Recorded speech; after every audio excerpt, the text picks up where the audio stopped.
Olá! Já pararam para pensar que, se calhar, as nossas vidas não são totalmente nossas?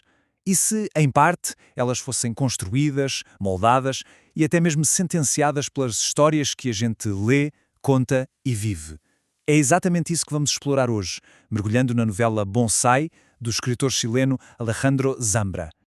Ok, vamos a isso. O que estamos a ver aqui não é só uma planta, é um romance inteiro.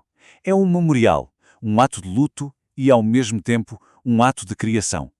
Então, como é que uma pequena árvore se torna o centro de uma vida inteira? Bem, tudo começa com Júlio e a Emília. Eles são dois estudantes de literatura e a relação deles é, desde o primeiro instante, um ato literário. O amor deles não é apenas acompanhado por livros, ele é, literalmente, feito de livros. E este trecho, uau, isto ilustra o ponto de uma forma brilhante. A base da relação deles, o primeiro ato de intimidade e ao mesmo tempo de engano, não é sobre os seus passados ou os seus sentimentos reais. É sobre uma experiência literária partilhada.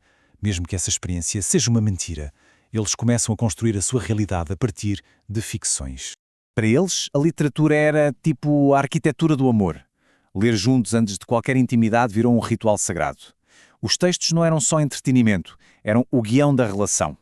E eles foram moldando o pensamento um do outro a tal ponto que se fundiram. Como diz o Zambra, tornaram-se uma espécie de bulto. Um volume único, uma coisa só. E é aqui que essa base literária que parecia tão sólida se torna numa verdadeira armadilha. A relação deles muda para sempre no dia em que encontram uma pequena, mas poderosa, história do escritor argentino Macedónio Fernandes. Em Tantália, a gente tem um casal com um amor tão, mas tão imenso que eles decidem simbolizá-lo com uma pequena planta. Só que aí eles percebem o perigo. A fragilidade da planta reflete a fragilidade do amor deles. O medo da perda se torna tão esmagador que eles tomam uma decisão drástica para nunca ter que ver a planta morrer. E aqui o paralelo é de arrepiar. O amor de Júlio e Emília, assim como o do casal, de Tantália, é tão absoluto que se torna frágil. A história que eles leram não é só uma história, ela se torna um espelho. Eles veem o seu próprio amor, intenso e insustentável, refletido naquela pequena e condenada planta. E este é o ponto-chave. A leitura de Tantália não apenas os avisa sobre o futuro, ela escreve o futuro. A história se transforma numa profecia que se cumpre a si mesma. O narrador deixa isso bem claro. A partir daquele momento, o fim deles não era mais uma possibilidade. Era uma inevitabilidade. Anos depois do fim da relação, a vida de Júlio continua a misturar as linhas entre ficção e realidade.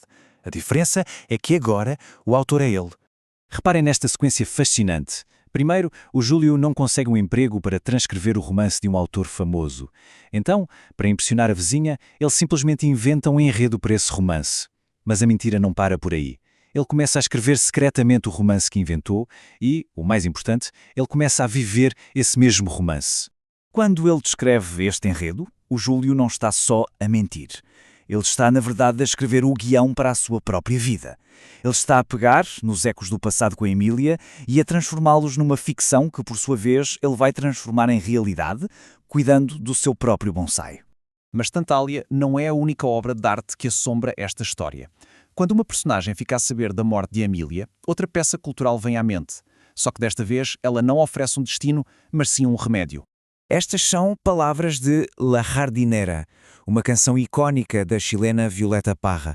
A canção fala sobre transformar a dor do amor perdido num ato de cultivo, de jardinagem.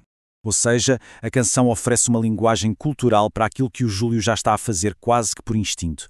Ele, tal como a jardineira da canção, cultiva a terra, ou neste caso, uma pequena árvore num vaso, como uma forma de processar a sua perda e esquecer. Ou talvez de se lembrar de uma forma diferente.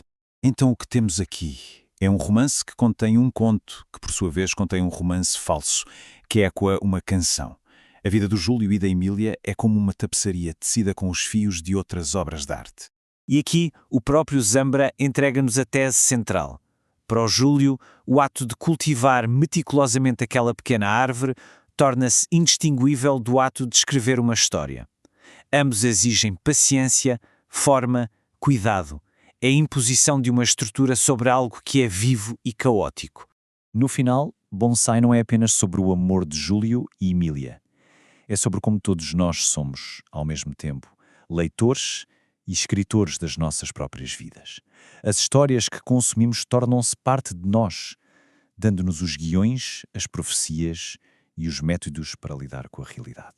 A novela deixa-nos a pensar: que histórias é que nos moldaram? Quais delas nos avisaram sobre um fim? Quais nos ensinaram a curar? E quais, talvez sem que a gente se aperceba, estamos a escrever na nossa própria vida neste exato momento?